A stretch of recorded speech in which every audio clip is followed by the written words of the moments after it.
Welcome back to the Noble Forms video tutorial series. In the previous video, I showed you how to set up your file for John and Jane Jones using the Noble Forms templates. Right now, you're looking at the screen where we left off.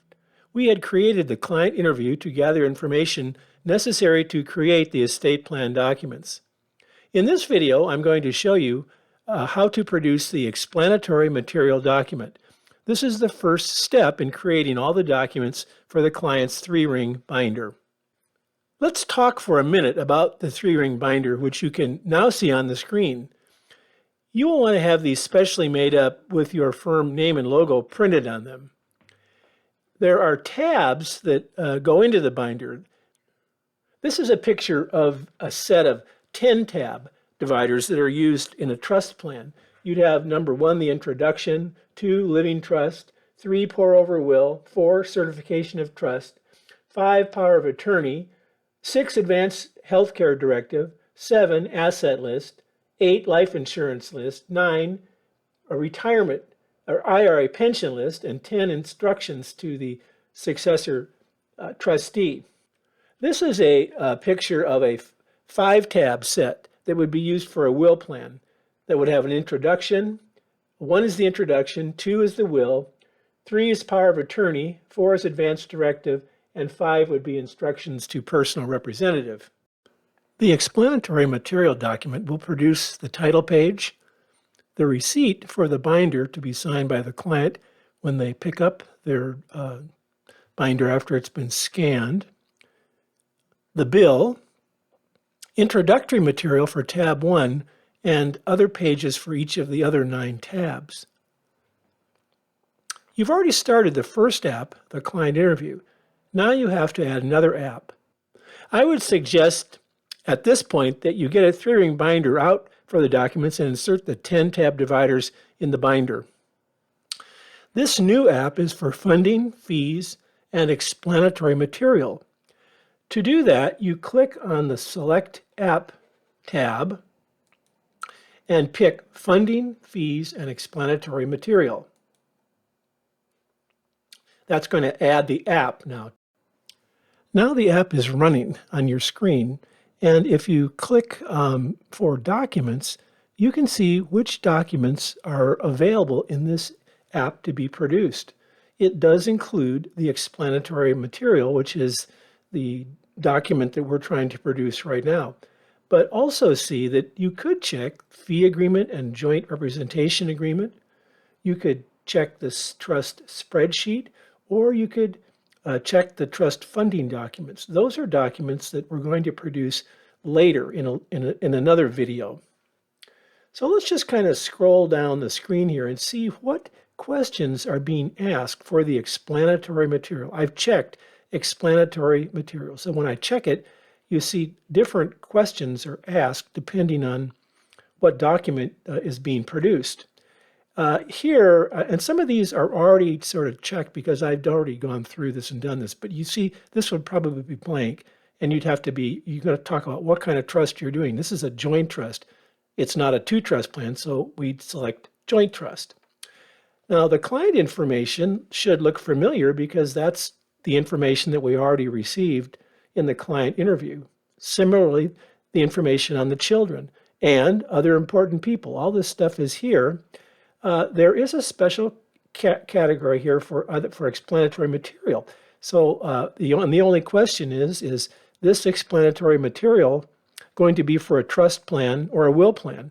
And so if you were doing a will plan, you'd pick will plan, and it would be slightly different document, different than the trust plan explanatory material. We're doing a trust plan, so we pick trust plan. Then it asks you for the fee information, and we're going to type in $3,200 for a trust plan. And you see you can close these up too by clicking the arrow again, and then click for execution. I've already filled this in for November 15th, 2024. And those are really all the questions that are asked.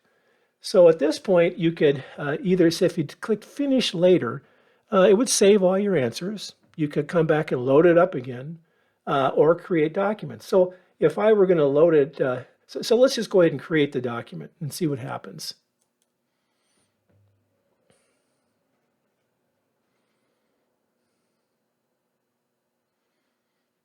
And the document's created right here. Now this has some other stuff in it that I've been also adding, but you would go down to where you said the funding fees and explanatory material, and you'd see now there's actually a Word document right here that's been created.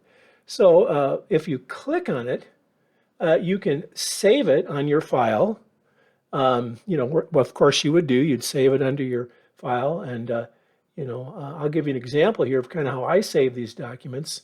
If we go Save As, and we go up to, I have a file up here for the Jones case, and this is kind of how I organize things. And you can also open the file usually from your browser. You don't have to go back to your file manager to open the file. You can open it right from this screen. So you'd open it up, and let's just take a look at it and see what it is. So if I bring it over here to the screen, and you have to enable editing, it's sort of a protection that Word has. And I like to look at the view a little bit different. I like to look at it one page, and I'd like to see it zoomed in a little bit more.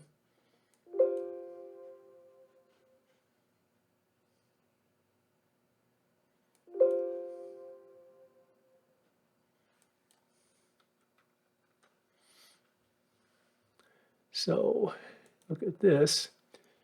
And now you can see this is the document. This is the title page. Would have your name, your firm name here.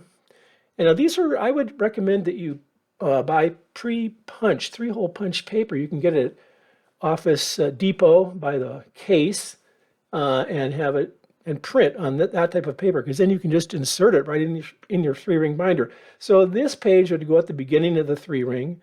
There's a receipt here for the client to sign after they've signed the document. We would keep the document for the 3-ring for a while and scan everything, and then send them an email and say, well, your documents are ready to be picked up, the originals, and we'd also include a link so they could download the electronic scan version of their entire 3-ring binder.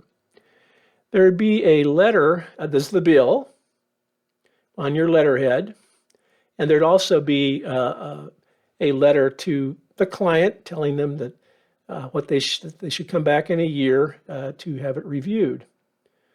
So that would be at the beginning. Now there's 10 tabs in the binder, and so this first part, this goes in tab 1. This would be introductory material.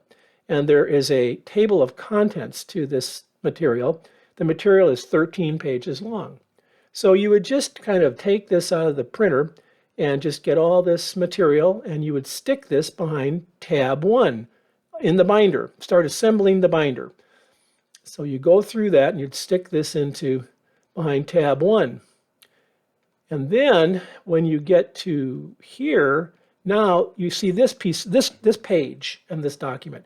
Well, this page you just take out and open your 3-ring binder up behind tab 2, which is where it says on the little sticker, this is the trust. So this is just an introductory page to the trust. And later, when you print the trust, you're going to insert the whole trust agreement behind tab 2, right after this page. The next page is will, and this goes behind tab 3, where the will is. The next page is certification of trust. That goes behind tab 4. Later, you're going to put the certification here behind tab 4, just like you would put the trust behind the trust behind tab 2 and the will behind tab 3. Tab 5, this is where this is the durable power of attorney. So this page would go there. Tab 6 is the Advanced Healthcare Directive, and this page would go there. It explains what the Advanced Healthcare Directive is, and the 2 directives would also be inserted after this page. Then tab 7 is where you would put this page, and what follows this page would be the material produced in the funding documents, the deeds, the letters of instruction, the assignments. That goes in later when you assemble a different template. Tab 9, this page goes for tab 9. And from the funding documents, this is where information about insurance would go. Tab 9 is retirement assets. This page goes here. And later you'd put in the material from the funding template about the retirement assets, letters to the various custodians about the beneficiary designations. And this is tab 10. This is a miscellaneous. Now all of this, so this template itself produces all these pages. All of this material goes behind tab 10. So it's already printed here. So this is just places where people can put information about important people. This would be information basically for the successor trustee. Let's kind of go scroll through it here a little bit. Information. This is where they could do a memorial letter. Each of them would have their own. They could talk about their funeral or burial arrangements or cremation. If they have a prepaid plan, this you tell them, well, put it behind this page right here so the successor trustee can find your contract, one for each. There's a distribution letter in the trust. There's a reference to a list that could be prepared, by the settlor, and there's one for each where they could put in certain types of personal property that would go other than to the people, the default people named in the trust, or to get the personal property. No gifts of cash, just personal property. There's one for each client. Then here, this is a very important part of the whole plan. This is where there's a later acquired distribution asset. The spreadsheet that's going to be prepared later in another template goes behind tab 7. And it's very accurate as of the date of the funding of the trust, but things change. And we'll go over that later when we do the spreadsheet. But the spreadsheet, I tell people, well, you could take a pen if you dispose of an asset that's on the spreadsheet, just draw a line through it and say that you closed the account or sold the property or whatever. But then if there's no room on the spreadsheet to add new stuff. This is where new property goes in later, acquired after the trust is set up. These are some examples of how you would fill this form in. You could put a Bank of America savings, for example, with the account number and the value and the information. Very, very easy. And then if they're instructed is that if they were to, for example, close this Bank of America account, they could simply take a pen and draw a line through this and write closed on it.